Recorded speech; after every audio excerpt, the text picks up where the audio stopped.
बिस्मिल्लाहिर्रहमानिर्रहीम अस्सलाम वालेकुम जी प्यारे भाई के हाल है ठीक ठाक हो रही है जी। लो जी दोस्तों माशाल्लाह शो करान लगा मैं सारे कबूतर माशाल्लाह प्रवासी कबूतर ने सारे A to Z फड़न दे कबूतर ने ठीक हो गए। और दोस्तों भाइयों वास्ते समझ लो कि बड़ी अच्छी लाट है। एक एक कबूतर देखे हैं माशाल्लाह सारे कबूतर क्वालिटी वाइज ने। थोड़ी जोरा मोड़े थोड़ा है नेरा है ठीक हो गया जड़ी वाइज तो कबूतर कबूतर इंशाल्लाह तुहानू वाजिया नज़र आवणगे ठीक हो गया। ए वेखो जी माशाल्लाह जी तसल्ली करो सारे कबूतर कोरे ने बिल्कुल यंग एक बच्चा सिर्फ है चिट्टा ठीक हो गया जी। बाकी सारे कबूतर जिन्ने भी ने माशाल्लाह जी जिन्ने कबूतर ने माशाल्लाह बहुत क्वालिटी वाइज ने बहुत अच्छे लाट है पूरी मुकम्मल लाट है। वेखो तसल्ली करो जी। अच्छा जी कबूतर इन्हां च कोई पर भी आखोगे ना माशाल्लाह आगे पिछे होए वो नहीं जे होंदा है तुहानू पता ही है। पहले दोस्त भाई ने मेरे माशाल्लाह जितने दोस्त भाई ने पहले उन्होंने तो पता ही है कि जनाब राहील भाई जी चीज़ लाते हैं उसकी गारंटी होएगी मेरी इंशाल्लाह।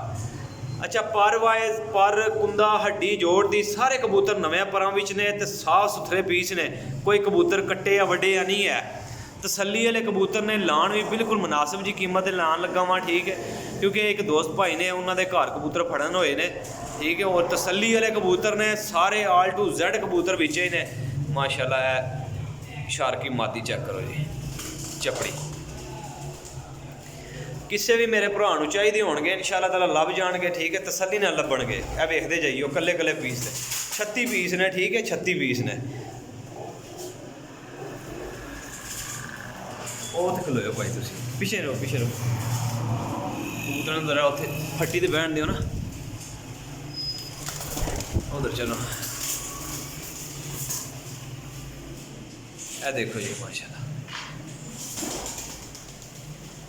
असल कमरा थोड़ा वड्डा है ठीक है कमरा थोड़ा वड्डा है। ऊपर वाले पीस चेक कर लो जे ए टोटल जेडे ऊपर बैठे जे वे लो बिला झजक है कबूतर लै लेना नवे परां च किसी भरा भी जरूरत होएगी ना इंशाल्लाह वो प्राप्ता कर लियो जे मेरा ठीक है। ए वेखो माशाल्लाह पीस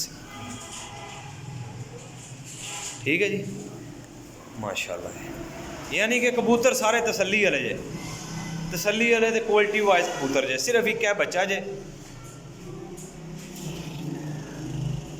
ए देखो जी माशाल्लाह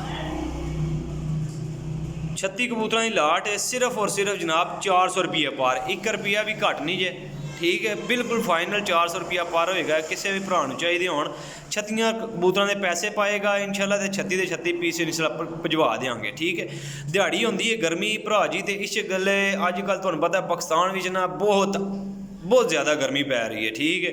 और दिहाड़ी बिल्कुल जड़ा ना टाइम ही नहीं लगता है गर्मी की वजह तो बना छत चढ़न टाइम ही नहीं लगता है।